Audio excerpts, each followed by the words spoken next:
제가 학술대회 발표를 많이 했지만 오늘처럼 이렇게 많은 청중이 오는 경우는 굉장히 드물고요. 그만큼 디지털 자산에 대한 관심도가 높고 우리 한국 경제의 이 발전에 있어서 큰 역할을 하겠다는 기대가 크지 않나라고 생각이 듭니다. 이렇게 많은 분들이 와주셔서 제 발언의 무게를 느끼고 충분히 좀 심사숙고해서 제 연구 결과를 발표하겠습니다. 먼저 본 연구는 한양대학교 김진수 교수님과 함께 수행하였습니다. 컨퍼런스 진행의 편의상 발표는 제가 하지만 토론자분들이나 청중에서 어려운 질문을 하면 김진수 교수님께서 답변해 주실 겁니다. 2008년 비트코인의 출현 이후 가상자산 시장은 많은 우여곡절을 겪어왔지만 크게 성장해 왔습니다. 저희는 이 가상자산 시장의 다양한 측면 중에서 거래소 시장에 초점을 맞춰서 연구를 진행하였습니다. 저희가 연구에 관심을 가지게 된 계기는 국내 거래소로 대상을 한정할 때 업비트의 점유율이 매우 높기 때문에 이로 인해서 촉발된 독과점 논란이었습니다. 저희는 이 독과점 이슈를 분석함에 있어서 경쟁정책의 일반 원칙과 금융규제의 일반 원칙에 입각하였습니다. 제가 오늘 말씀드리고자 하는 경쟁정책의 일반 원칙은 두 가지입니다. 첫째, 특정 국내 기업이 국내만을 대상으로 할 때 점유율이 높다라고 하더라도 이로부터 독과점이라고 성급하게 결론을 내려서는 안 된다. 해당 기업이 해외 기업들로부터 얼마나 경쟁 압력에 노출되어 있느냐, 이에 대한 분석을 사실관계에 입각해서 먼저 선행해야 합니다.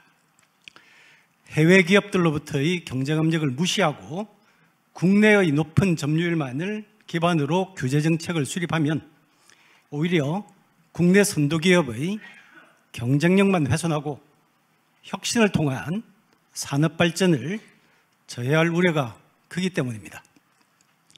전문 용어를 빌려서 표현하면 국내 기업들이 경쟁하는 지리적 시장의 범위를 국내로 한정할 수 있는지 아니면 해외로 확장해야 되는지 이 여부를 사실관계에 입각해서 먼저 분석을 해야 된다는 것이죠. 두 번째, 특정 기업의 높은 점유율이 경쟁 사업자 대비 우월한 품질과 저렴한 가격을 토대로 해서 소비자들의 자유로운 선택을 받은 결과다.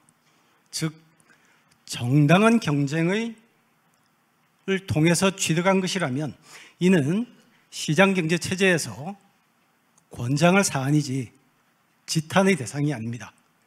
경쟁당국이 주시해야 하는 것은 점유율이 높은 기업이 자신의 지위를 남용해서 소비자 피해를 발생시키는지 아니면 경쟁 사업자를 배제해서 경쟁을 제한하는지, 즉 독점의 폐해가 발생하고 있느냐, 그 여부에 초점을 맞춰야 합니다. 마지막으로 금융규제의 일반 원칙은 투자자 보호 그리고 경제 전반의 시스템 리스크 방지이죠. 특히 최근의 FTX 사태에서 잘 드러났듯이 투자자 보호는 점유율이 높고 낮고와 무관합니다. 모든 금융기관에 공통적으로 적용돼야 되고요. 그것은 디지털 자산 거래소에도 공통적으로 적용됩니다. 즉, 국내 거래소의 독과점 논란을 분석함에 있어서 독점의 폐해와 투자자 보호, 그것을 분리해서 논의하는 것이 생산적입니다. 이러한 일반론을 바탕으로 본격적인 발표를 시작하겠습니다. 잘 아시다시피 이 디지털 자산, 가상자산, 비트코인을 포함해서 이 크립토커런시라고도 하죠. 2018년에 한번 거래량이 매우 많아졌다가 20년 코로나 사태를 겪으면서 전 세계 중앙은행들이 이자율을 대폭 낮추면서 유동성이 크게 증가해서 디지털 자산도 굉장히 거래가 많이 일어났었죠. 자, 그게 이제 작년에 뭐 테라 루나 그리고 FTX 뭐 이런 여러 가지 사태를 겪으면서 상당히 침체된 것은 사실이지만 여전히 과거랑 비교하면 급성장한 것은 사실입니다. 국내로 한정을 하면 까만색 이게 거래량이죠. 그래서 21년 이때 크게 늘어났다가 지금 뭐 좀 줄어든 것은 사실입니다. 점유율은 이게 보면 굉장히 이 변동이 심하죠. 자, 그런데 초기를 보면 빗썸의 점유율이 약 80%였고요. 21년 이후에는 업비트의 점유율이 80%의 수준입니다. 이러면 당연히 이제 독과점 문제 이슈가 제기가 되겠죠. 그래서 저희는 이 문제에 대해서 한번 아까 말씀드린 그 경쟁법의 1번 원칙에 입각해서 분석을 해보자. 최대한 가용한 자료를 모아서 그 자료를 기반으로 사실관계에 입각해서 분석을 수행해보자는 것이 저희의 관심이었습니다. 자, 먼저 이런 분석을 하려면 그 대상이 되는 서비스, 즉 상품의 특성에 대해서 기반을 충분히 고려를 해야겠죠. 그래서 이 디지털 커런시는 다 블록체인에 기반을 두고 있기 때문에 그 기술에 대한 이해가 먼저 선행이 돼야 되고요. 자, 그 다음에 이제 이런 그러면 그 블록체인의 그 특성은 있지만 분명히 주식이나 채권 또는 금 같은 그런 자산, 실물 자산이라고 할 수 있겠죠. 또는 실물 자산 기반을 한 주식 같은 그런 금융 자산과 사실 거래함에 있어서는 큰 차이가 없는 거죠. 자, 그래서 그러면 한번 이 국내 가상자산 또는 디지털 자산 거래 시장의 독과점 문제를 살펴보려면 제가 처음에 말씀드렸듯이 일단 자, 국내로 경쟁의 범위를 한정할 수 있느냐, 이것이 매우 이제 중요한 이 본건에서는 중요한 이슈고요. 자, 그 다음에 한번 국내로 우리가 좀 더 관심을 줄이면 진입 장벽이 얼마나 높으냐, 경쟁 압력이 얼마나 심하냐, 독과점의 피해가 일어나고 있느냐, 이런 이슈에 대해서 분석이 필요하겠습니다. 첫 번째 저희의 잠정적인 결론은 가상자산 거래소의 경우 관련 지리적 시장을 국내로 한정하기 어렵다는 것입니다. 그래서 이 이유를 말씀드릴 건데요. 자, 일단 이제 여기서 분석을 하면 조금 두 가지 측면에서 합니다. 하나는 관련 상품 시장이라는 것을 정의를 하고요. 그 다음에 이제 관련 지리적 시장을 획정을 하는데 가상 자산 거래의 관련 상품 시장의 경우에는 뭐 자산별로 할 수도 있지만 그냥 자산끼리도 다, 그죠? 이 디지털 커런시끼리도 다 거래를 할 수 있기 때문에 뭐 편의상 가상자산 전체로 획정을 해도 큰 문제가 없지 않겠느냐. 특정한 자산이 문제가 되면 그러면은 그 자산을 거래하는 거래소로 이제 한정을 할 수 있겠죠. 자, 핵심 이슈는 이제 관련 지리적 시장의 획정, 즉 과연 업비트나 빗썸이 국내 거래소를 대상으로만 경쟁을 하느냐, 아니면 바이낸스 같은 해외 거래소랑도 경쟁을 하느냐, 이것이 이슈가 되겠습니다. 그래서 신문에 나오는 뉴스에 보도되는 이런 점유율은 전부 다 국내 거래만 대상으로 한 것이죠. 자, 그런데 한번 시야를 넓혀보면 그러면 뭐 세계 1위 현물만 보더라도 1위 사업자는 현물 거래만 보더라도 1위 사업자는 바이낸스고요. 업다운이 상당히 있는데 여전히 업비트가 뭐 글씨가 좀 작습니다만 그 발표자를 보시면 바이낸스의 뭐 8분의 1 수준, 이 정도밖에 안 됩니다. 자, 따라서 국내 거래소의 가상자산 거래소가 과연 소비자들 대상으로, 투자들 대상으로 지배적 지위에 있느냐, 이 여부를 판단하려면 바이낸스 같은 해외 거래소가 얼마나 경쟁 압력으로 작용하느냐에 대해서 분석이 필요합니다. 그래서 이 질문에 답변을 하기 위해서는 일단 한번 국내에서 제가 비트코인이나 아니면은 뭐 이더리움이나 이런 걸 거래하고 싶다.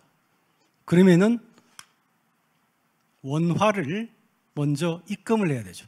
그런데 그 원화 입금은 이 가상자산 그 특검법에 따라서 지정된 이 허가를 받은 신고 수리가 된 5개 국내 업체밖에 안 되죠. 그래서 분명 거기에는 내가 바이낸스에 뭐 원화를 보내겠다 안 되는 건 사실입니다. 그런데 자, 그렇다고 내가 바이낸스를 이용할 수 없느냐? 그게 아니죠.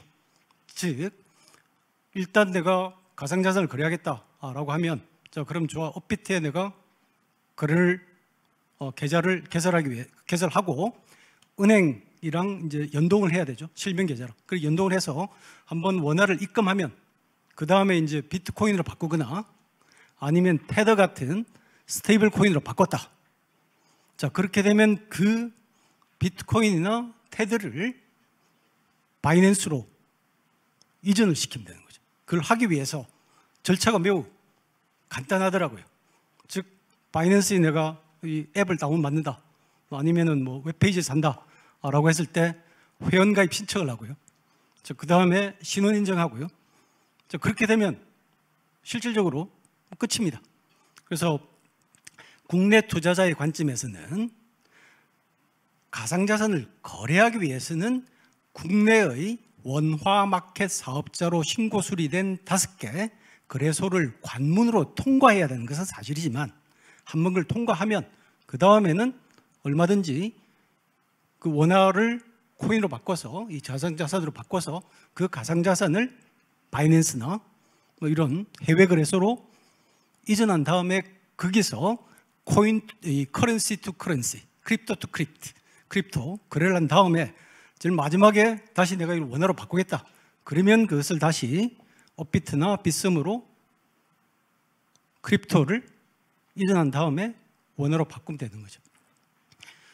특히 국내에서는 아직 규제 때문에 현물 거래밖에 안 되고요. 선물 거래 또는 마진 거래, 즉 내가 100원을 입금해 놓고 200원까지 거래하겠다. 이런 마진 거래가 안 되기 때문에 좀 전문적인 투자자들은 제가 이야기로 오히려 해외 거래소를 더 선호하고 있는 것으로 알고 있습니다. 그래서 적어도 일단 제가 만약에 이해하고 있는 바가 현실을 반영한 것이라면 원화로 입금하고 또 나중에 원화로 출금하는 그 단계만 제외하면 해외 거래소가 충분히 대체제가 될 수 있다. 즉 꼭 내가 업비트나 빗썸을 이용해도 된다라고 생각이 됩니다. 그래서 시장 범위는 그렇게 확대하는 것이 맞다고 생각이 들고요. 다만 그러면 이런 바이낸스나 또는 뭐 이 다른 이 해외 거래소에 얼마나 국내 투자자들이 많이 이용하고 있는가? 그것은 거래 금액이 있어야겠죠. 근데 몹시 유감스럽지만 블록체인이 모든 게 다 기록으로 남는다고 하지만 실제로 특정한 투자자가 얼마를 거래했는지 그것은 파악하기가 매우 어렵다고 합니다. 그래서 이것은 결국 만약에 이 독과점 이슈가 문제가 돼서 규제 당국이 개입을 해야겠다고 하면 뭐 공정거래위원회든 아니면은 국회든 아니면은 금융감독원이든 바이낸스 같은 해외 거래소에 개인 정보는 필요 없다.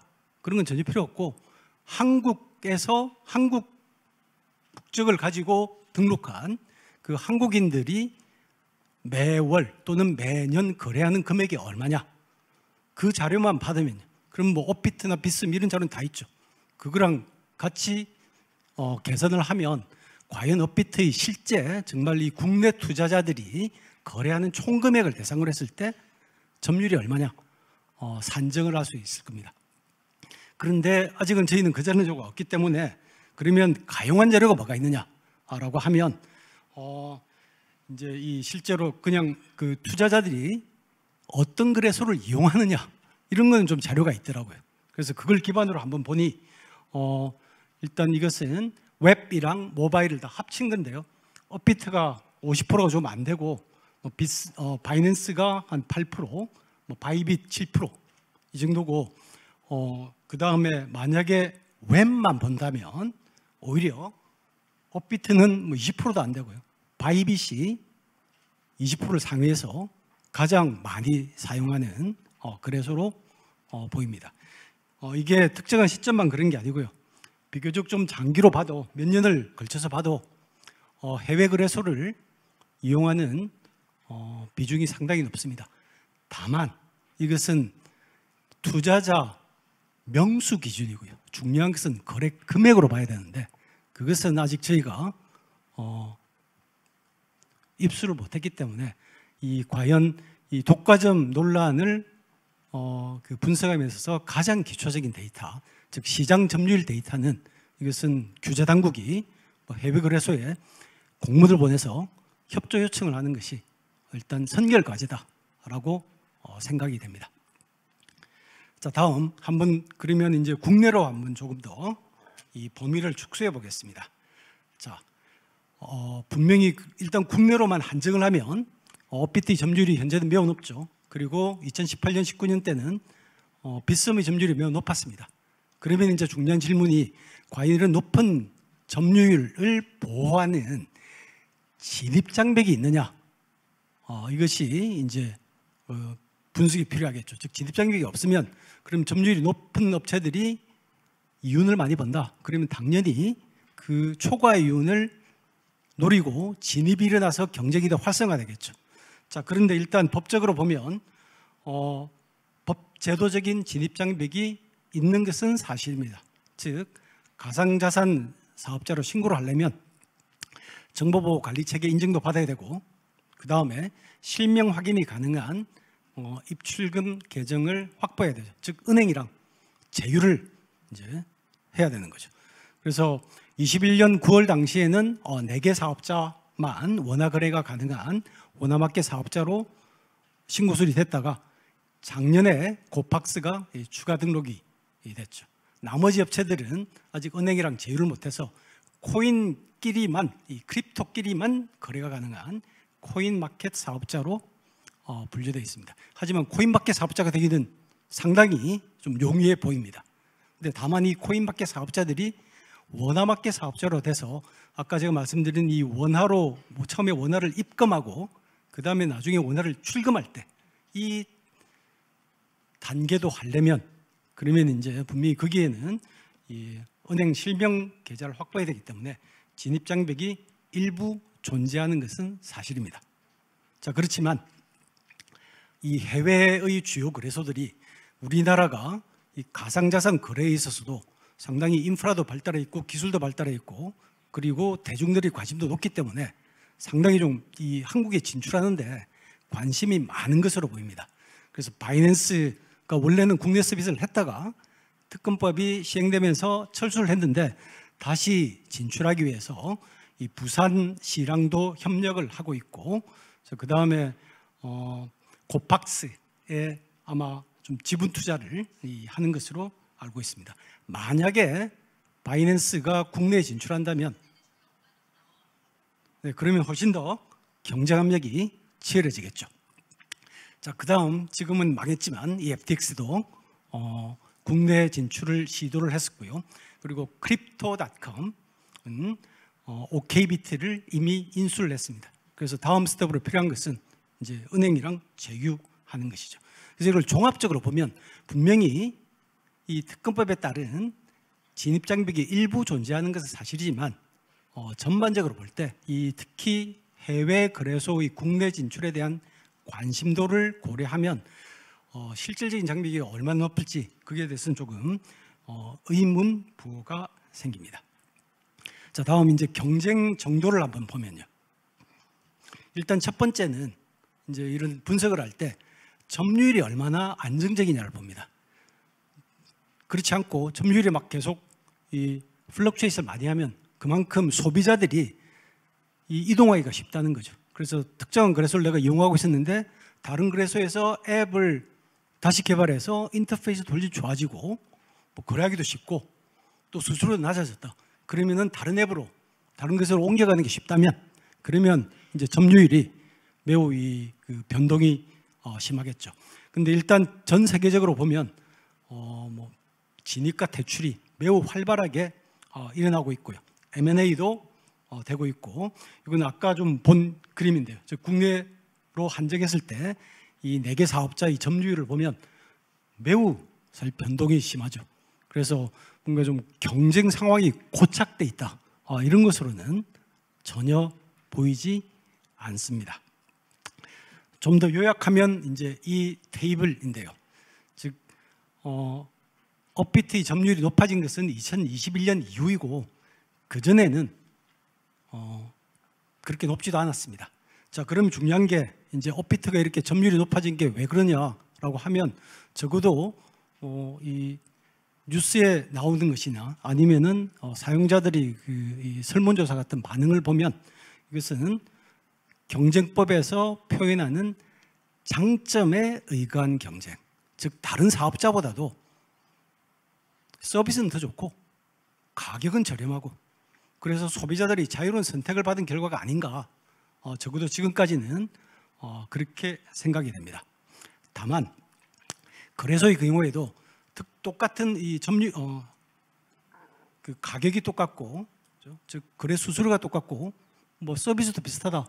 자, 그러면은 어디를 선택할 거냐면은 가상자산이 거래할 수 있는 가상자산이 더 많으면 많을수록 좋겠죠. 저 가상자산 사업, 이 가상자산의 사업자의 경우에도 어떤 거래소에 내가 이걸 상장할 거냐라고 하면 그러면은 사용자가 더 많은 거래소에 상장하는 것을 원할 겁니다. 그래서 이것을 경제학적으로는 피드백 효과, 간접적 네트워크 효과가 있다고 합니다. 특정한 거래소에 사용자가 많아지면 가상자산이 더 많이 상장이 될 거고 가상자산이 더 많이 상장되면 사용자가 더 많은 거죠. 그래서 쏠림 현상이 발생하지 않겠느냐라는 그런 질문이 제기될 수 있습니다. 그런데 여기서 이제 중요한 것은 그렇게 해서 특정한 사업자의 이 거래소의 점유율이 높아진다고 하더라도 자, 과연 소비자들이, 투자자들이 고착돼 있느냐? 이게 이제 중요한 질문이죠. 다른 거래소에서 더 좋은 서비스를 개발하고 가격을 낮추면 쉽게 이전할 수 있다.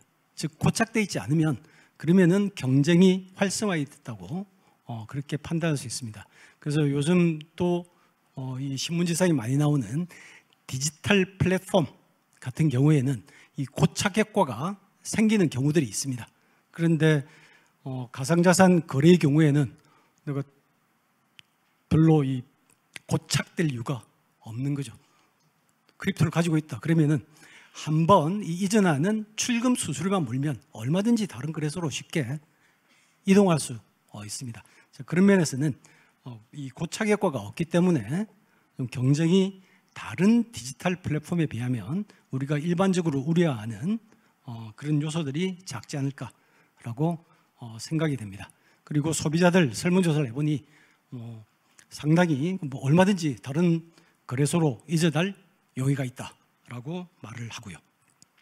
자, 그러면 이제 중요한 질문이 과연 그러면 이 업비트 점유율이 높은데 독점의 폐해가 나타나고 있느냐, 아니면 업비트 높은 점유율이 가격이 저렴하기 때문이냐, 이게 이제 핵심 질문인데요.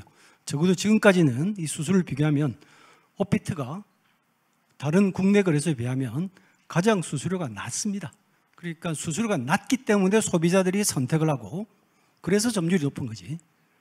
이 점유율이 높기 때문에 그것을 독점적 지위를 남용해서 수수료를 높게 받는다. 적어도 지금까지는 그런 증거는 발견되지 않는다고 보이고요. 해외 거래소랑 비교해도 비슷합니다. 자, 그리고 계속 업비트가 이 경쟁 압력에 노출되어 있기 때문에 계속 이 서비스의 품질 개선을 위해서 노력하는 것으로 보이고요. 그래서 적어도 경쟁법상 이슈가 되는 그런 그 체크리스트를 보면 적어도 지금까지는 독점의 폐해가 발견되고 있지 않다라고 생각이 되고요. 물론 그렇다고 해서 경쟁 당국이 전혀 관심을 가지지 않아야 된다는 것도 아니죠. 언제든지 점유율이 높은 기업은 자신의 높은 점유율을 그 힘을 남용하고자 하는 그런 유혹에 빠지기 쉽습니다. 그래서 당연히 경쟁 당국이 점유율이 높은 기업이 있으면 그러면 예의주시해야 되는 것은 사실이죠. 자, 그렇지만 여기서 이제 제가 아까 서두에 말씀드린 게 이 구분할 것이 뭔가 하면 투자자 보호 이슈는 분명히 있습니다. 자, 근데 이것은 점유율이 높고 낮고의 문제가 아니고 모든 가상자산 거래소에 공통적으로 적용돼야 되기 때문에 그 독과점 논란이랑은 좀 별개 이슈다라고 생각이 됩니다. 그래서 결론적으로 말씀드리면 이 업비트는 나 빗썸은 서로 상호간 경쟁할 뿐만 아니라 이 가상자산의 거래의 특성을 보면 바이낸스와 같은 해외 거래소랑도 거래를 하고 있다고 보는 것이 타당하다고 생각이 되고요. 다만 점유율이 얼마냐? 그것은 규제 당국이 해외 거래소의 협조를 받을 필요가 있다. 자, 그 다음에 법제도적인 진입 장벽이 일부 존재하는 것은 사실이지만 종합적으로 보면 우려를 할 만큼 높다고 생각되진 않는다. 그리고 경제 감력은 상당히 높아 보인다. 이상입니다. 예, 흥미로운 발표를 해주신 교수님께 다시 한번 큰 박수 부탁드립니다. 자, 토론을 이어가기에 앞서서요. 저 내빈께서 도착을 해주셔서 소개하려고 합니다. 자, 이워건 전 기획재정부 차관님 바쁜 시간 쪼개서 오셨습니다.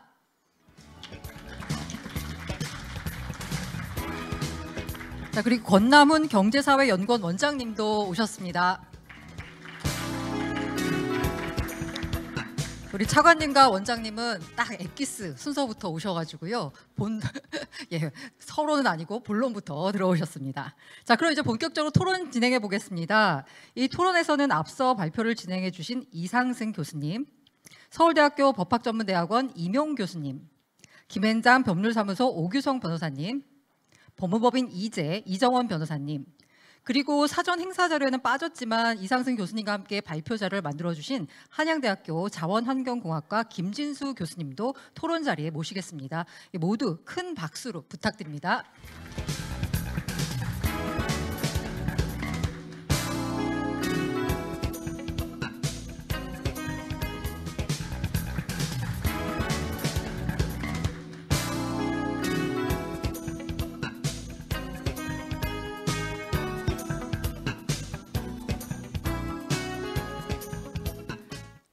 예, 먼저 이 순서대로 해서요. 우리 임용 교수님께서 이 토론 듣고 뭔가 발제해 주시겠습니다.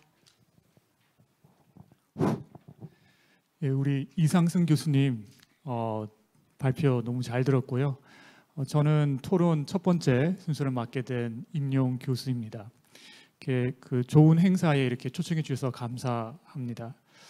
그 발표를 이제 발표 자료도 보고 발표를 들으면서 제가 그 한 가지 포인트를 좀 말씀을 드려야 되겠다라고 생각을 했고요. 그게 기본적으로 이제 경쟁법 또는 경쟁 당국이 이런 크립토 특히 이제 거래 서비스와 관련된 시장을 어떻게 접근해야 되겠느냐 거기에 대해서 이제 좀 그 말씀을 드리면 좋겠다라고 생각을 했습니다. 그와 관련해서 이제 먼저 좀 몇 가지 그런 전제가 되는 것들을 좀 말씀을 드리면 저도 이상승 교수님 말씀대로 지금까지 이제 코인 소위 시장에서의 성공은 장점에 기반한 경쟁의 결과라고 볼 수밖에 없는 것 같습니다. 그거는 부인하기는 어렵고 사실 이제 장점에 의한 경쟁이 무엇이냐라고 이제 얘기를 할 때 이거를 이제 사법의 관점에서 처음으로 이제 뭔가 규명한 판결이 1966년에 있었던 미 연방 대법원의 그린웰 사건의 판결입니다. 그래서 거기서 이제 미 연방 대법원이 소위 competition on the merits는 뭐냐? 하나가 이제 superior product, 그러니까 이제 우리가 소위 말하는 우수한 상품. 두 번째가 business acumen, 사업 감각이라고 할 수도 있고 이제 결국은 경영 능력이죠. 그다음 마지막이 historic accident에서 역사적 우연인데 결국은 우리가 보통 얘기하는 운입니다. 운. 근데 이제 세 가지 모두에 해당하는 경우인 것 같고요. 어떻게 보면 텍스트북 케이스라고도 할 수 있을 것 같습니다. 근데 그러면 일단은 지금까지 이렇게 성장을 잘 해왔고 물론 여러 가지 부침이 있고 지금도 시장이 종종 요동을 치고 있는데 그럼 현재 이 디지털 자산 거래 서비스 간의 경쟁이 뭘 중심으로 이루어지고 있나 이렇게 보면 첫 번째가 이제 유동성, liquidity라고 얘기하는 것이고요. 그다음에 두 번째가 이제 소위 안정성, 그게 이제 이 FTX 사태도 그렇고 루나도 그렇고 소비자들이 아무래도 그런 세이프티, 그 시큐리티 이쪽에 이제 상당히 그 뭔가 이렇게 비중을 두고 선택을 하게 되고요. 특히 레퓨테이션 이 점에서는 굉장히 중요합니다. 그 다음에 이제 세 번째가 거래 비용, 아무래도 수수료와 같은 그런 것이 되게 될 것 같고요. 그 다음에 굉장히 중요한 것 중에 하나가 또 결국은 거래소별로 또는 서비스별로 취급하는 자산의 종류하고 범위, 어떤 코인들을 또는 어떤 자산들을 또는 어떤 뭐 NFT 포함해서 그다음에 앞으로 이제 나올 토큰 증권도 어떤 것들을 하느냐. 뭐 테슬라 예전에 토큰 증권도 그 일부 지금은 이제 그 결국은 이제 그 퇴출됐지만 FTSX 한다는 그 자체가 굉장히 큰 경쟁에 영향을 이제 미쳤습니다. 그다음 마지막에 아무래도 마케팅, 그것도 굉장히 중요한. 그래서 이 5가지를 가지고 이제 경쟁을 하는데요. 일단은 지금 전 세계적으로 그 시장의 집중이, 그럼 바이낸스 포함해서 집중이 좀 이렇게 증가하고 있다는 것은 또 부인하기 어려운 것 같습니다. 일단은 경향은 그렇고요. 그래서 과연 이게 이제 과점화 될 것이냐. 근데 이제 우리 이상승 교수님께서 정확하게 지적하신 것처럼 이 앞에 이 5가지 지금 경쟁 요소 중에 첫 번째, 두 번째 유동성, 안전성이 소위 그런 네트워크 효과를 유발하는 그런 측면이 분명히 있습니다. 그래서 소비자들이 그쪽으로 이제 몰리는 거죠. 그러면 이걸 가지고 이제 우리가 과연 그 과점화할 것이냐. 사실 여러 가지 변수들이 있는데 제가 생각하기에는 이제 지금은 단정하기는 어렵고 이제 제가 말씀드리는 경쟁법이 그럼 이걸 어떻게 해야 되겠느냐. 일단은 가장 중요하게는 크립토 자체의 역할을 조금 역사적 역할을 좀 생각해 보면 좋을 것 같습니다. 지금 기존의 파이낸스 시스템을 뒤엎는 소위 그런 disruptive innovation의 역할을 지금 크립토 자체가 한다는 거. 그거를 일단은 그런 소위 이제 이거를 친경쟁적인 효과라고 생각을 하는데 그 부분은 일단은 명확하게 인식하고 가야 될 필요가 있고 지금 현재 시장이 한 10년 정도밖에 안 되었기 때문에 이게 뭐 성숙되었다거나 그리고 이제 이상승 교수님 이제 지적하신 것처럼 이미 고착화되었다라고 말하기는 좀 어려운 상황입니다. 근데 이제 그러면 아무 문제가 없느냐? 지금 뭐 여러 가지 아직도 가설이긴 합니다만은 사람들이 이제 좀 관심을 가지고 있는 것 중에 하나가 그 이제 거래소 또는 서비스별로 제공하는 다양한 것들이 있는데 그 중에 하나가 뭐 데이터 피드와 같은 보통 금융기관이 지금까지 해왔던 그럼 데이터 피드 관련된 수수료라든지 혹시 차별적인 그런 뭐 취급 그런 것들이 이제 혹시 일어날 것인가 좀 주시해 봐야 될 필요가 있다라는 이제 그런 얘기들도 있고요. 그 다음에 또 그 사람들이 얘기하는 것 중에 하나가 이제 이 여러 가지 서비스를 제공하는 과정에서 거래소별로 그 마켓 메이킹을 할 가능성이 굉장히 있습니다. 그런데 그런 마켓 메이킹하는 과정에서 그런 액세스를 차단하거나 또는 차별적으로 제공함으로써 경쟁 왜곡할 것이냐 이제 이런 이제 뭐 문제를 제기하는 사람도 있는데 다 가설입니다. 그래서 저는 이제 이 교수님께서 뭔가 이 관련 시장 획정 관련해서 굉장히 좋은 지적들을 많이 하셨는데 일단은 어떤 행위가 문제된 행위가 이제 드러나고 그 이 교수님 말씀대로 아직도 지금 현실화된 게 없습니다. 근데 그 행위가 드러나야만이 그래서야 정확한 관련 시장 획정이 가능하고요. 사실은 이제 그 오늘 말씀 안 하셨지만 자료에는 그게 지적하고 계세요. 그래서 뭔가 그게 나와야만이 그러면 그 좀 발표 자료에는 예를 들어서 뭐 코인 전체 그냥 코인별로 구분하지 않고 코인 전체를 자산 시장으로 그 관련 시장으로 해야 된다라고 하고 계신데 그것도 경우에 따라서는 다를 수가 있는 거죠. 그래서 어떤 경우에는 스테이블 코인끼리 또는 그런 역할을 하는 리플 포함해서 그런 게 또 하나의 그게 될 수가 있고요. 또는 취급하는 토큰 증권에 따라서는 또는 취급하는 또는 희귀한 토큰이 있는 경우에는 그래서 하나가 그냥 관련 시장이 될 수도 있습니다. 근데 그거는 지금 단정 짓기는 어렵고 그때 가서야 알 수 있을 것 같습니다. 그러면 그 경쟁법이 결국은 뭘 해야 되느냐? 말씀드린 것처럼 크립토 자체의 친경쟁적인 성격을 분명히 인식하고 거기서부터 출발을 해야 되는 것 같고요.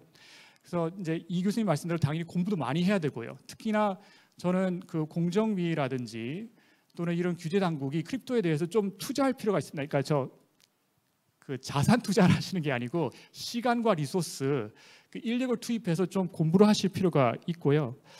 그 다음에 지금은 뭔가 코인 시장 내에서 또는 소위 독과점 사업자의 어뷰스를 많이 생각하고 계신데, 사실 크립토와 크립토를 뭔가 견제하고 싶어하는 또는 긴장 관계에 있는 업계 간의 경쟁 또는 거기서의 반경쟁적인 전략이나 행위에 대해서도 사실은 좀 경쟁 당국이 이제 주시하고 그런 경우가 있는지도 살펴볼 필요가 있습니다. 그래서 그 경쟁 당국이 현재로서는 아직까지는 저도 뭐 예의주시하는 것이 맞다라고 생각을 하고요. 아직 개입할 단계는 아니지만 혹시 코인 시장 내뿐만 아니라 이 크립토와 기존의 그런 금융 또는 현재의 플랫폼 사업자들 간에 뭔가 반경쟁적인 전략이나 시도가 있는지도 함께 살펴보고 예의주시해야 되지 않나라고 생각을 합니다.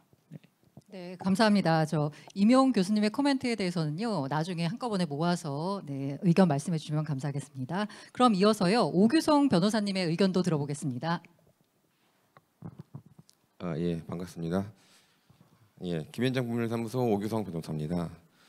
먼저 이렇게 귀빈들 모시고 또 이렇게 여러 훌륭하신 발제자분들 그리고 토론자들과 함께 이 자리에 함께할 수 있어 매우 영광입니다. 앞서 교수님들 말씀 들어보니까 이 시장이 굉장히 불확실성과 변동성이 강한 시장인데, 그럼에도 어쨌든 장점에 의한 경쟁 그리고 성과 경쟁이 치열하게 펼쳐졌다는 것을 알 수 있었고요. 앞으로도 이러한 경쟁이 치열하게 펼쳐지면서 보다 높은 수준의 서비스와 더 충실한 투자자 보호가 제고되길 기대하면서 토론문 위주로 말씀드려 보겠습니다. 러시아 우크라이나 전쟁 그리고 지난해 발생한 루나 테라 사태 그리고 FTX 파산 등으로 가상자산 시장에 대한 신뢰도가 하락하면서 침체 국면을 맞고 있는 것으로 보이기도 합니다. 그렇지만 가상자산 시장의 규모와 거래량 등은 여전히 전 세계적으로나 국내에서나 기존 주식시장에 견줄 정도로 거대하고 언제든지 다시 성장할 잠재력을 가지고 있다고 보입니다.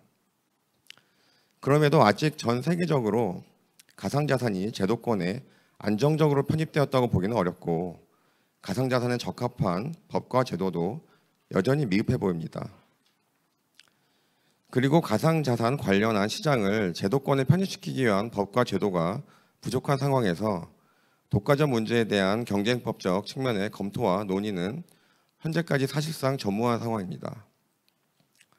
이러한 상황에서 이번 세미나, 이번 컨퍼런스의 이상승, 김진수 교수님의 발제는 가상자산 거래소 시장에 대한 경쟁법적 측면의 이슈를 분석하고 논의한다는 점에서 매우 귀중한 발표라고 생각합니다. 특히 독과점 지위, 즉 공정거래법상 시장 지배적 지위를 판단하기 위한 가장 중요한 전제인 시장 획정 문제를 정면으로 다뤘던 점에서 중요한 의의가 있습니다. 시장 점유율이 시장 지배적 사업자 여부를 판단하기 위한 주요한 지표임을 부인할 수는 없습니다. 그러나 시장 지배적 사업자 여부를 판단하기 위해서는 시장 점유율뿐만 아니라 진입 장벽의 존재 및 정도, 경쟁 사업자의 상대적 규모, 경쟁 사업자 간의 공동행위 가능성, 유사품 및 인접 시장의 존재, 시장 봉쇄력, 자금력 등을 종합적으로 고려하여 판단해야 하며, 특히 시장 점유율 역시 엄밀한 관련 시장 획정을 전제로 산정되어야 할 것입니다. 따라서 단편적인 언론 보도만을 통해서 시장 지배적 사업자 내지 독점 사업자로 인식한다거나 사업자의 정상적인 사업 활동을 시장 지배적 지위 남용 행위로 단정하지 않도록 유의할 필요가 있습니다. 두 분 교수님의 발제문은 가상자산 및 가상자산 거래 특성 등을 고려하여 가상자산 거래소들에 대한 공정거래법상 관련 시장 획정 및 시장 지배적 지위를 면밀히 검토하고 있습니다.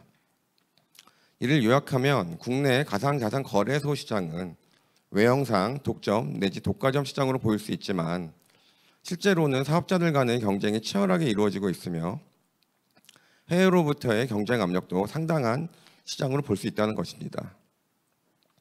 그리하여 현재 논의이 진행되고 있는 가상자산 거래소 시장에 대한 정부 당국의 규제는 이러한 현실적인 시장 상황을 정확히 파악하고 그에 맞는 규제와 제도를 설계 및 집행하는 것이 필요하다는 점을 시사하고 있습니다.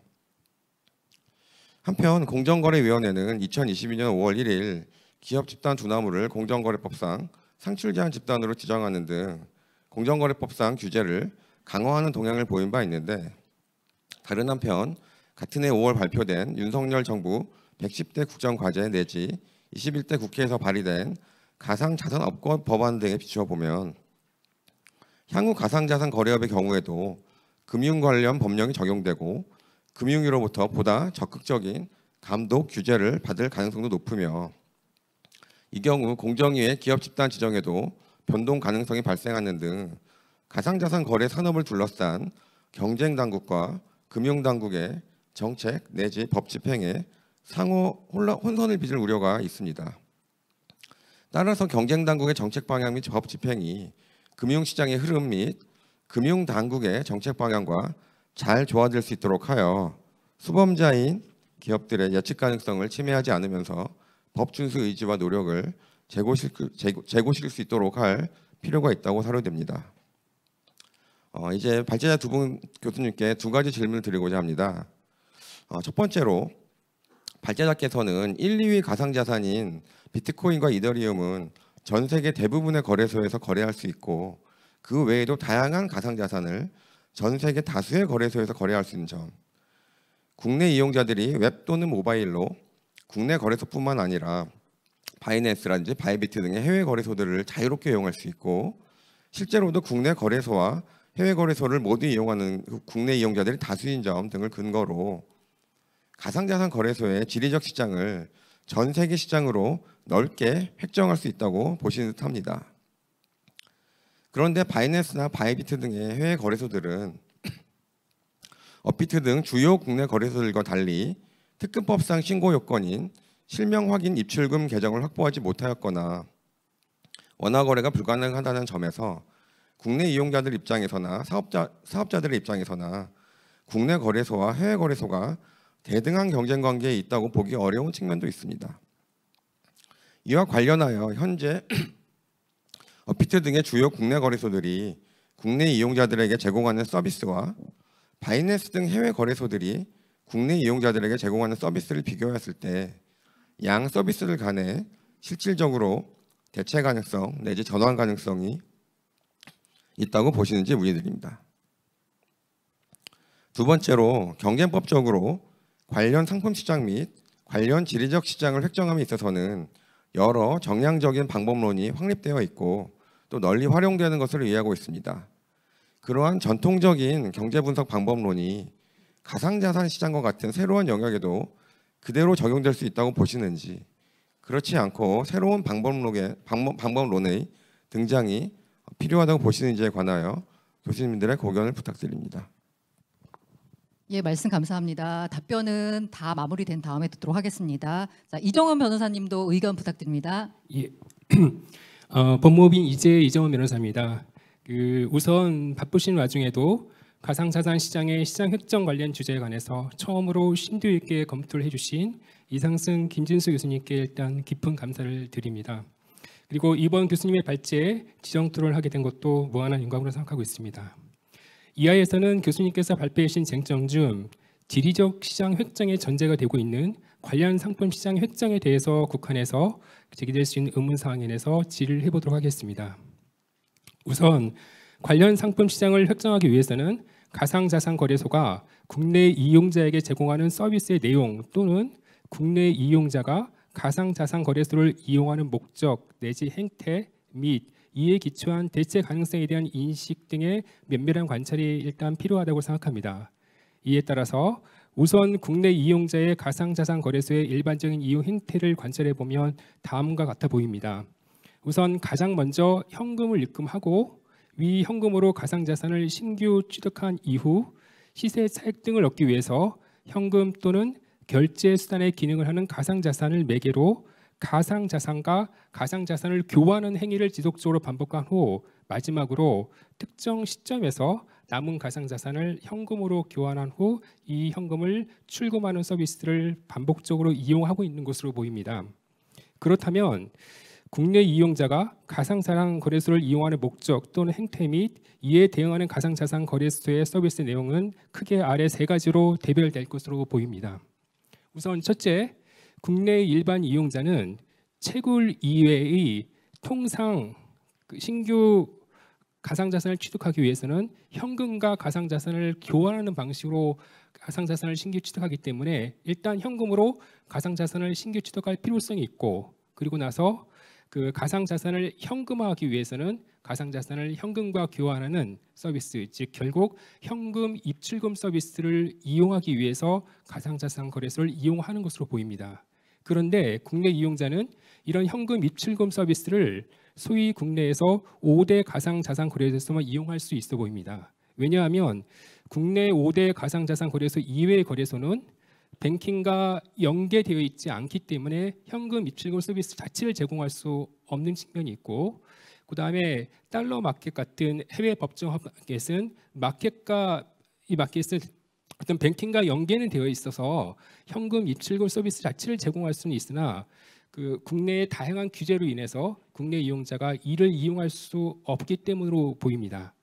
첫 번째 이용 목적은 이제 현금 입출금 서비스를 이용하기 위해서 가상자산을 이용한다는 측면이고, 두 번째는 국내 이용자는 현금 또는 스테이블 코인 등 결제 수단의 기능을 하는 가상자산을 매개로 결국 가상자산 상호 간의 교환을 위해서 가상자산 거래소를 이용하는 것으로 보입니다. 즉 국내 이용자는 모든 거래소, 특히 해외 거래소에서도 현재 가상자산 상호간 교환 서비스를 자유롭게 이용할 수 있는 것으로 보입니다. 만약 그렇다고 한다면 가상자산 상호간 거래에 있어서는 특히 해외 거래소가 국내 가상자산 거래소의 유의미한 경쟁 압력으로 작용할 것으로 보이는데, 이를 지금 구체적으로 좀 설명을 드리면 다음과 같습니다. 우선 가상자산 거래소 이용, 일단 현실 세계에서는 상품을 교환하기 위해서는 물물 교환을 하진 않고 기축 통화인 원화 등을 매개로 상품을 교환하듯이 가상자산 거래 세계에서도 가상자산 A와 가상자산 B를 교환하기 위해서는 가상자산 A와 B를 직접 교환할 수가 없고, 역시 현실 세계에서 기축 통화 역할을 하는 뭔가의 매체를 필요로 합니다. 근데 이를 관찰해 보면 현실 세계에서는 법정 화폐, 원화, 달러 같은 많이 기축 통화 역할을 하는 반면에 가상자산 세계에서는 법정 화폐 외에도 스테이블 코인, 비트코인 등이 모두 가상자산 A와 B 같은 교환을 중개하는 기축 통화 역할을 하고 있고, 실제 그 해외 이용자의 경우에는 달러를 매개로 하는 것보다는 스테이블 달러 기반의 스테이블 코인의 이용 비율이 압도적으로 높은 것으로 나와 있습니다. 즉 이용자는 가상자산 A를 매도해서 원화 또는 스테이블 코인 등을 취득한 후 위 원화 또는 스테이블 코인, 비트코인 등을 매개로 다시 다른 가상자산 B를 매수하는 방식으로, 즉 가상자산 A와 가상자산 B를 교환하는 행위를 반복적으로 하고 있는 것으로 보입니다. 이런 관찰이 맞다고 한다면 이를 토대로 대부분의 국내 이용자들의 가상자산 거래 행태를 추론해 보면 다음과 같을 것으로 생각됩니다. 즉 최초의 진입은 원화를 이용할 수밖에 없지만 가상자산 상호 간의 교환을 하기 위해서는 원화 이외에도 비트코인, 스테이블 코인 등의 다른 결제 수단의 기능을 하는 가상화폐를 선택적으로 이용할 수 있어 보입니다. 즉 이용자들이 원화를 이용하여 다른 가상자산을 구매하는 것과 비트코인, 스테이블 코인 등을 이용하여 다른 가상자산을 구매하는 것 사이의 기능 및 효용이 유사해 보이고, 그렇다고 하면 이에 이용자들이 충분히 대체 가능하다고 인식하고 있을 수 있고, 그렇다고 한다면 이거는 같은 시장 내에서 경쟁 관계에 있다고 할 것입니다. 결국 이에 국내 5대 가상자산 거래소만이 제공할 수 있는 원화 마켓과 국내외 코인 마켓 시장이 대체 관계에 있다고 보입니다. 이를 종합적으로 정리해 본다고 한다면 가상자산 중개거래 시장의 경우에는 시장 획정을 전제로 하여 시장 지배력을 평가할 때 분명히 현금 입출금 서비스 시장과는 다른 측면이 있다고 보여집니다. 두 번째는 가상자산과 가상자산의 교환 서비스를 이용하기 위해서 소비자들이 이용한 행태를 말씀드렸고, 마지막으로는 국내 이용자는 위 첫째, 둘째에서 언급한 것은 가상자산과 그 현금, 가상자산과 가상자산 간의 어떤 현물 거래에 대해서 말씀드렸고, 그다음에 거래소의 신용 공용 행위가 포함되어 있는 선물 또는 마진 거래를 이용하기 위해서 가상자산을 이용하고 있는 것으로 보입니다. 그런데 국내 거래소들에 대해서는 선물 거래나 마진 거래가 법적으로 허용되어 있지 않는 것으로 보이고, 따라서 국내 이용자의 많은 비율이 국내 가상 거래소에서 일단 현금으로 결제 수단의 기능을 하는 스테이블 코인이라든가 비트코인, 리플 등을 취득하여 이를 해외 거래소로 이전한 후 이를 매개로 해외 거래소에서 선물 거래나 마진 거래를 하고 있는 현실을 비춰볼 때 많은 이용자분들의 거래 목적이 선물 거래나 마진 거래일 것으로 추론해 볼 수 있습니다. 위와 같은 관찰과 추론에 비춰봤을 때 국내 이용자가 가상자산 거래소를 이용하는 목적 및 행태 및 이에 기초한 대체 가능성에 대한 인식, 가능성 및 이에 대응하는 가상자산 거래 서비스의 서비스 내용 등을 종합적으로 고려한다고 하면 관련 상품 시장은 원화 입출금 거래 서비스 시장과 가상자산 중개거래 서비스 시장으로 크게 대별될 수 있다고 생각됩니다. 나아가서 국내에서 제공하지 않는 서비스까지 포함한다고 한다면 원화 입출금 거래 서비스 시장, 가상자산 중개거래 서비스 시장, 선물거래 지원 서비스 시장 및 마진거래 서비스 시장 등으로 크게 4가지로 대별될 수 있어도 보입니다. 위에서 살펴본 바와 같이 입출금 서비스 시장을 제외하고 나머지 관련 상품 시장에서는 국내 이용자는 그 국내 5대 원화 마켓 이외에도 국내외 코인 마켓을 대체 가능한 시장으로 인식할 수 있다고 충분히 추론 가능해 보입니다.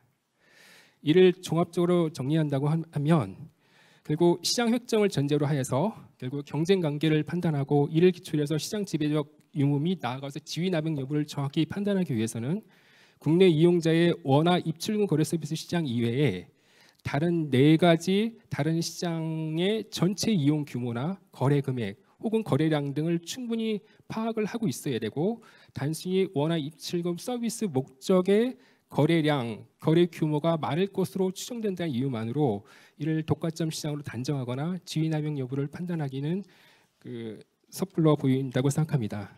마지막으로 교수님께서 가상자산 거래 관련 상품 시장은 거래소에서 거래되는 가상자산 전체를 판단하되 특정 암호화폐가 특정 거래소에서만 거래되는 경우에는 이를 별개의 시장 상품으로 본다는 일반적인 방법을 원칙을 제시해 주셨는데 이를 좀 더 구체적으로 나아가서 가상자산 거래소의 서비스 내용 및 이에 대응하는 이용자의 목적 및 행태 등을 토대로 위와 같이 원화 입출금 거래 서비스 시장 등 4가지로 세분하여 구분하고 이를 전제로 각 상품 시장별로 지적 시장을 획정한 후 이를 토대로 시장 지배적 유무 및 그 남용 가능성을 평가하는 방법에 대해서 교수님의 고견을 듣고자 합니다. 이상 질의를 마치도록 하겠습니다. 예, 의견 감사드립니다. 그리고 마지막으로요, 그 자료의 공저자이신 김진수 교수님께서 혹시라도 이상승 교수님께서 뭔가 발표를 못하신 포인트를 짚어주시거나 아니면 패널분들의 질의에 대해서 답변 부탁드립니다. 제가 먼저 할까요? 이 교수님이 하고 예, 알겠습니다. 앞서서 떠넘기셨습니다. 네, 안녕하십니까, 한양대 김진수입니다. 사실 이 교수님하고 이 발표를 준비하면서 원래 이제 저희가 이러한 시장 획정이나 아니면 공정거래 관련 이슈를 분석할 땐 정량 분석을 굉장히 많이 합니다. 그래서 정량적으로 어떤 계량경제 방법론이나 이런 것들을 이용해서 분석하고 싶었지만 아직까지 자료라던가 아니면 우리가 성숙한 시장에는 도달하지 못한 상황이기 때문에 초기 단계의 연구 결과다라는 걸 조금 감안하고 오늘 발표를 생각해 주셨으면 좋겠다라는 생각이 들고요. 세 분의 토론 내용 굉장히 유익했고 많은 내용에 대해서 동의합니다. 사실 임명 교수님 말씀해 주신 바도 전반적으로 동의하고요. 그리고 아까 말씀해 주시면서 이제 경쟁 수단으로 삼는 유동성이나 안정성, 그다음에 수수료, 거래하는 자산의 종류, 마케팅 5가지를 들어주셨는데 그런 분류도 굉장히 좋은 것 같습니다. 근데 실질적으로 저희가 이번에 연구를 하면서 느꼈을 때는 5가지 다 중요하긴 하겠지만 국내 사용자는 일단 수수료에 대해서 굉장히 민감하게 느끼고 있는 게 아닌가라는 생각이 들었고요. 그리고 오규성 변호사님이 말씀해 주신 대로 전적으로 동의합니다. 그러니까 우리가 시장 점유율만으로 당연히 판단이 어렵고요. 다만 현재 시장 점유율 이외에 아까 말씀드린 대로 자료가 충분히 좀 축적되고 시간이 흐르면 일반적으로 공정거래에서 논의하는 여러 수단들을 적용해 볼 수 있을 거라고 판단은 됩니다. 그런데 이제 첫 번째 질문에서 지리적 시장을 해외 시장으로 넓게 볼 수 있을까라고 말씀해 주셨는데 저는 일단 이상승 교수님 말씀하셨지만 볼 수 있다라고 생각하고 있고요. 그게 물론 이건 이제 세 번째 이정원 변호사님 말씀하신 이 가상자산 거래 서비스 시장을 3개로 만약에 나눈다면 현금 입출금 그리고 가상자산 거래 그런 다음에 세 번째 파생 상품이라던가 아니면 마진 거래 시장으로 나눈다면 원화 입출금 서비스 시장에 대해서는 아무래도 아무리 해외 거래소가 어떤 다른 뭐 서드 파티를 이용한다던가 다른 수단을 마련하더라도 사용자 입장에서의 이용성 차이가 크기 때문에 그거는 이제 해외 거래소를 포함해서 지리적 시장을 획정할 수는 어렵겠다라는 판단은 듭니다만 나머지에 대해서는 당연히 해외 시장 포함해서 생각을 해야 된다라고 생각이 들고요. 그리고 오규성 변호사님이 말씀하신 두 번째 질의, 전통적인 경제 분석 또는 이제 공정거래 분석 방법론이 가상자산에 대해서도 적용 가능할 것인가? 이게 저희가 사실은 연구할 때 계속 저희 이 교수님하고 토론하면서 던졌던 질문입니다. 이게 뭐 답을 내리기가 굉장히 어렵습니다. 안 된다라고 말씀드리기도 어렵고요. 그렇다라고 말씀드리기도 어렵습니다. 물론 거래량이라던가 거래 대금의 규모라던가 시장 점유율이라던가 일반적으로 우리가 시장의 공정거래를 살펴보기 위한 지표들이 나오기 때문에 정량화할 수 있는 지표들이 있기 때문에 그런 것을 미루어 볼 수 있겠지만 다만 시장 자체가 과거와 완전히 다른 형태, 우리가 일반적인 실물 자산 거래 시장하고는 완전히 다른 형태를 띠고 있기 때문에 이거를 그대로 적용하는 것이 맞나에 대한 의문점이 끊임없이 들고요. 이거를 이제 연구하기 위해서 해외의 문헌들도 굉장히 많이 좀 살펴봤는데 외국에서도 여전히 아직 방향을 명확하게 잡고 있지는 못한 것 같습니다. 그래서 그거에 대한 논의가 현재 뭐 EU에서도 그렇고 활발하게 벌어지고 있기 때문에 우리나라도 아까 이제 그 공정위가 좀 투자를 해야 된다라고 말씀하셨는데 이런 연구를 조금 더 활발하게 앞으로 만들어 가야 되지 않을까 싶습니다. 이정호 변호사님 말씀하신 것들에서 그 시장을 나누는 서비스 시장을 나누는 건 굉장히 유용한 접근이라고 생각하고 있고요. 그래서 앞으로 그런 종류의 연구가 더 이루어지면 좋을 거라고 생각합니다. 마지막으로 저희가 이번에 연구하면서 뭐 이것까지는 생각해 보지 못했지만 저는 이제 그런 생각이 잠깐 들었어요. 우리가 그 인터넷 포털 또는 검색 시장에 대해서 오랫동안 그거는 상대적으로 많이 축적이 돼 있거든요. 근데 이런 검색 광고라던가 아니면 포털 시장에 있어서 항상 나왔던 논의 중에 하나가 이제 국내에는 아무래도 과점 사업자들이 있죠. 네이버나 아니면 카카오 다음이 있는데 이거를 국내에서 독과점적인 위치를 가지고 있다고 해서 해외 구글이라던가 해외 검색 서비스 시장이 이렇게 존재하는데 과연 국내의 경쟁 제한 행위가 얼마나 있는 것이냐에 대한 여러 가지 논의들이 있었습니다. 그거하고 빗대어서 하나씩 좀 비교를 해보면 재밌겠다라는 생각이 좀 들고요. 사실 검색 광고나 포털은 검색 광고 이상의 서비스들을 가지고 있고 그리고 더 확장성이 뛰어나기 때문에 그것보다도 이 가상자산 거래 시장은 조금 더 제한적이고 그래서 해외 시장과의 거래의 그 경쟁의 압력이 인터넷 검색이라든가 포털 시장보다 훨씬 강하다고 판단이 들거든요. 그래서 그 이미 연구가 어느 정도 이루어진 검색 광고라든가 포털 시장하고 앞으로 좀 이 비교 분석을 하면서 연구를 진행해 나가면 또 재미있는 유의미한 결론을 도출할 수 있지 않을까 이렇게 생각이 들었습니다. 이상입니다. 네, 김진수 교수님 감사드립니다. 우리 발표자였던 이상수 교수님 더 덧붙일 말씀 없으세요? 예, 제가 의도한 대로 어려운 질문을 다 김진수 교수님께서 답변해 주셔서 유일하게 하나만 첨언을 하자면 이정원 변호사님 그 시장 나누는 것 굉장히 좋은 아이디어라고 생각되고요. 그래서 사실 그 임용 교수님께서 말씀해 주신 것처럼 이런 그 경쟁법적인 경제 분석은 사안이 뭔지를 일단 그 염두에 두고 합니다. 근데 지금 현재는 그런 게 아니고요. 저희가 뭐 연구를 하게 된 것은 업비트 점유율이 높으니 독점이다. 뭔가 규제해야 되지 않느냐. 이런 논의에 대한 좀 일반론의 관점에서 자 그러면 과연 국내의 거래소들이 해외 거래소로부터 어느 정도의 경쟁 압력을 받고 있느냐. 그걸 한번 연구해 보자는 것이었고요. 그런 관점에서 이제 한번 그 이정원 변호사님의 그 질문에 대해서 좀 더 구체적으로 답변을 드리면 그렇게 이 시장을 분리하면 즉 원화로의 입출금 서비스를 별도의 상품 시장으로 획정하면 그것은 김진수 교수님께서 말씀하신 것처럼 당연히 해외 거래소는 못하죠. 그런데 거래소의 관점에서 봤을 때, 자 그 업비트나 빗썸의 관점에서 봤을 때 중요한 건 뭐겠습니까? 계속 투자자들이 이 거래소로 오기를 원하는 거죠. 그래서 당연히 입금할 때는 수수료를 당연히 안 받겠죠.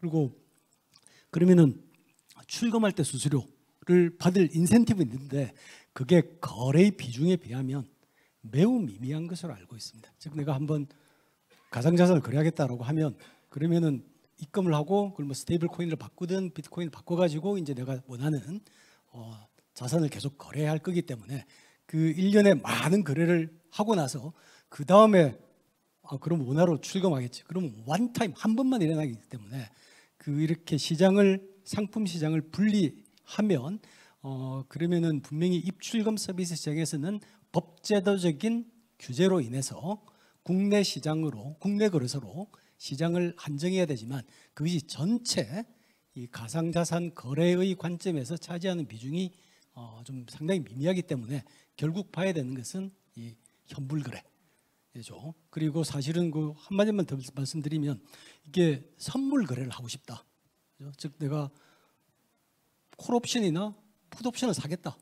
아니면 심지어는 그걸 팔겠다. 이러면은 국내 거래소를 통하면 안 되기 때문에 오히려 그런 관점에서는 국내 거래소가 해외 거래소에 비해서 매력이 떨어지는 거죠. 즉 투자자의 관점에서 보면 그런 관점에서 보면 국내 거래소가 어떻게 살아남을 거냐. 훨씬 더 좀 이 인터페이스를 더 잘 개발하자. 소비자들이 원하는 게 뭐냐. 이렇게 계속 경쟁 압력에 노출돼 있다라고 생각이 듭니다. 네, 말씀 감사드립니다. 이제부터 자유 토론 시간이니까요. 혹시 더 궁금한 점 있으시면 뭐 토론자분이나 아니면 뭐 다른 패널분한테 질문 주셔도 좋습니다. 저는 살짝 교수님 그 발표 자료에 있어서요. 앞으로 이 발표 자료 여러 군데서 쓰실 것 같아서 살짝 마이너한 부분 지적드리고 싶은데 그 표에 점유율표를 하는데 업비트를 주황색, 빗썸을 파란색으로 표시하셨더라고요. 그 로고 색깔이 서로 반대거든요. 네, 그거 반대로 해주시면 더 좋을 것 같아요. 직관적으로 딱 봤을 때 업비트의 점유율이 왜 내려갔지? 라고 봤는데 밑에 각줄을 보니까 빗썸이라고 표시가 돼 있더라고요. 두 개가 바뀌었습니다. 네. 자, 그리고 또 하나는 국내 투자자들이 해외로 나갈 때 그 비트코인을 쓴다라고 그 자료에 보면 있거든요. 그런데 제가 투자자로서 대부분은 리플을 씁니다. 왜냐하면 수수료가 제일 싸기 때문에요. 네, 그 부분도 살짝 수정해 주시면 더 완벽한 토론 자료가 될 것 같습니다. 또 다른 분 뭐 질문 있거나 아니면 하고 싶은 말씀 있으면 부탁드립니다. 없으시면 제가 합니다. 제가요? 아니 저는 그 교수님 발표 자료 중에요. 약간 의문이 있는데 이렇게 돼 있어요.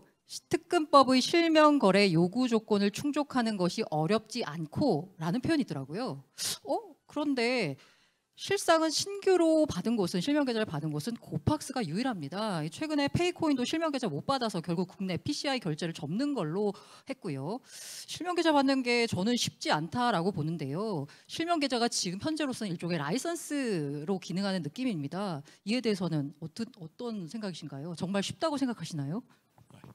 이건 어떻게 보면 역사가 있는데요. 작년 이제 여름에 주로 연구를 진행했습니다. 그때만 해도 고팍스가 추가 등록이 되고 그때만 해도 가상자산 시장이 상당히 분위기가 좋았기 때문에 뭐 지방은행이든 이런 데 상당히 좀 관심을 많이 가지고 있는 그렇게 생각을 했어요. 그런 관점에서 뭐 좀 쉽지 않을까라고 생각했는데 사실 맞습니다. 지금 관점에서 보면 분명히 좀 시장 분위기를 이게 다 반영하기 때문에 아무래도 좀 은행들이 이런 실명 이 입출금 개정 협력하는 것에 대해서 조금 더 용의가 줄어든 것은 사실인 것 같고요. 그렇지만 이제 이게 중간점에서 보면 그래도 이 거래소의 관점에서 보면 이 입출금 그러니까 결국은 모든 사업자가 이 관점에서 보면 중요한 게 수입이 어디서 나오냐인데 입출금 여기서는 뭐 별로 안 나오고 거의 다 거래소에서 나오기 때문에 그런데 한번 내 고객이 원화로 입금을 했다. 그러면 말씀하신 리플 가지고 바이낸스로 가는 걸 지금 막을 수는 없죠. 유일하게 막을 수 있는 방법은 내가 더 좋은 서비스를 저렴한 가격에 제공하는 거죠. 네. 그래서 그 관점에서 보면 저희도 이제 약간 좀 생각이 지난 것이 이 지방은행들이 협력해서 원화 밖의 사업자가 더 많이 나와서 경쟁이 활성이 되는 것보다는 해외 사업자들의 경쟁 압력이 훨씬 더 좀 치열하지 않나 그렇게 생각합니다. 네, 업비트는 긴장하셔야 될 것 같습니다. 이명 교수님부터. 네. 사실은 이제 우리 김 교수님의 좋은 토론 내용을 듣고 생각이 좀 나서 좀 공유를 하고 싶은데요.